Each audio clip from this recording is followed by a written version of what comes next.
Hey everyone, this is Deepak Chaubisa, your health and fitness coach, and स्वागत है आप सबका एक बार फिर से मेरे चैनल फिट टॉक्स बाय दीपक में। यह है हमारी brand new series myth buster series का नेक्स्ट एपिसोड, जिसमें हम बात करेंगे प्रोटीन से रिलेटेड मिथ्स के बारे में। सो बिना किसी देरी के आइए स्टार्ट करते हैं इस वीडियो से रिलेटेड। सबसे पहला मिथ या सबसे बड़ा मिथ जो हमें हमारी सोसाइटी में देखने को मिलता है वो यह है कि लोग बाग बोलते हैं अगर हम प्रोटीन वे सप्लीमेंट के रूप में यूज करते हैं तो उससे हमारी किडनी डैमेज हो जाती है। गाइस पता नहीं ये लोग इस तरह की बातें या इस तरह के मिथ कहाँ से लाते हैं या कौन इस तरीके की चीजों को फैला रहा है। गाइस जैसा कि मैंने आपको अपनी हाई प्रोटीन वेजिटेरियन सोर्स वाली वीडियो में भी बताया था, जो वे प्रोटीन है वो मिल्क का ही बाय प्रोडक्ट है। मिल्क से जो भी न्यूट्रिएंट होते हैं उसको एक्सट्रैक्ट करके वे प्रोटीन को बनाया जाता है। सो गाइस आपकी इससे कोई भी किडनी डैमेज नहीं होगी, आप बिना किसी डर के वे प्रोटीन को यूज कर सकते हैं।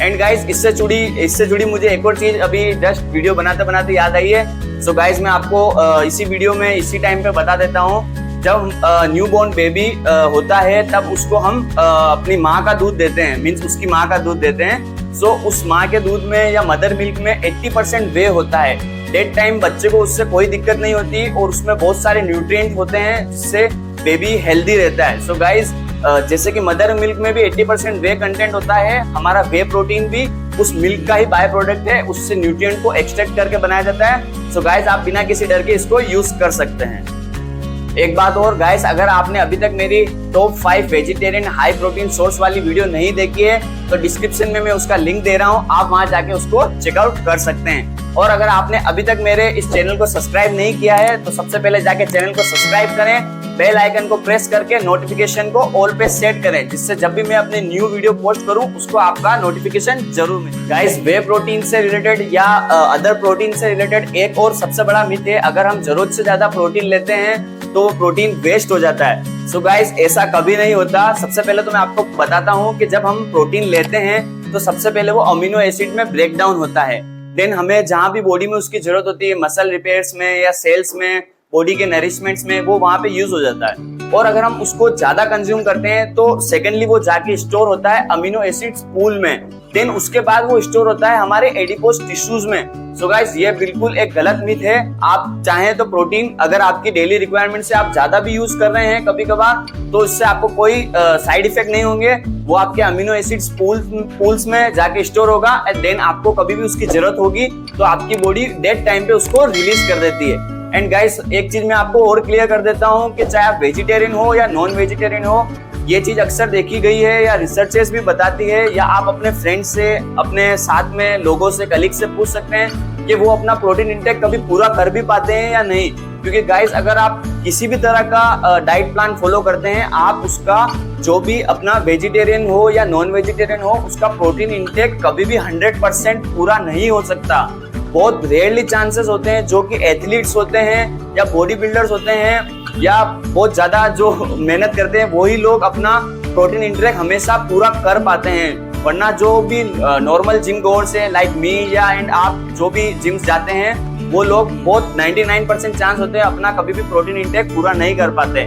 सो गाइस अगर आप कभी भी प्रोटीन को ज्यादा क्वांटिटी में भी ले लेते हैं तो इससे डरने की कोई जरूरत नहीं है। वो आपके अमीनो एसिड्स पूल्स में स्टोर होगा, देन एडिपोज टिश्यूज में स्टोर होगा। जो भी आप कभी भी अपना प्रोटीन इंटेक कम करते हैं या किसी वजह से ले नहीं पा रहे हैं, देन वो आपको आपकी बॉडी डेट टाइम पे रिलीज करती है। सो गाइस डरने की जरूरत नहीं है, बी सेफ। नेक्स्ट मिथ है, अगर अपनी बॉडी बनानी है तो आपको वे प्रोटीन या वे प्रोटीन आइसोलेट प्रोटीन सप्लीमेंट के रूप में लेना बहुत जरूरी है। गाइस ये भी एक बिल्कुल गलत तरह का मिथ है। अगर आप अपना daily protein requirement whole food से, अपने डेली फूड सोर्स से अगर उसको रिक्वायरमेंट को आप पूरा कर पा रहे हैं तो आपको वे सप्लीमेंट लेने की कहीं कोई भी जरूरत नहीं है। आप हमेशा अपनी रिक्वायरमेंट को देखिए कि आपको रिक्वायरमेंट कितनी है, आप अपने होल फूड से उसको कितना पूरी तरीके से ले पा रहे हैं। अगर आप उसको पूरा ले पा रहे हैं अपने होल फूड से तो आपको वे प्रोटीन ऐड करने की कोई जरूरत नहीं है। एंड गाइस अकेले वे प्रोटीन लेने से ही आपकी बॉडी नहीं बनती, बहुत से फैक्टर्स भी इसके साथ हमेशा शामिल होते हैं। इस मार्केट में आजकल एक नया तरह का मिथ भी आ रहा है, शायद ये बहुत टाइम से मैं तो अभी सुन रहा हूँ। एंड गाइस उस मिथ को लोग बाग बोलते हैं अगर आप अपने वर्कआउट के बाद इमीडिएटली वे प्रोटीन कंज्यूम करते हैं तो वो वे प्रोटीन आपकी बॉडी एनर्जी के रूप में यूज कर लेती है, देन वो आपका प्रोटीन मसल रिपेयर में या मसल को इनहेंस करने में यूज नहीं होता। सो गाइस ये भी एक बहुत बड़ा मिथ है, बिकॉज ऐसा नहीं होता। ये उसी कंडीशन में होता है जब आप ग्लाइकोन्यूजेनेसिस टाइप की डाइट पे होते हैं। सो गाइस ऐसा बिल्कुल नहीं है, क्योंकि मैं अक्सर देखता हूँ जो भी लोग फेट लॉस पे होते हैं या किसी भी तरह की डाइट पे होते हैं वो ग्लाइकोन्यूजेनेसिस डाइट पे नहीं होते, वो ओनली ग्लाइकोजेनेसिस डाइट पे ही होते हैं।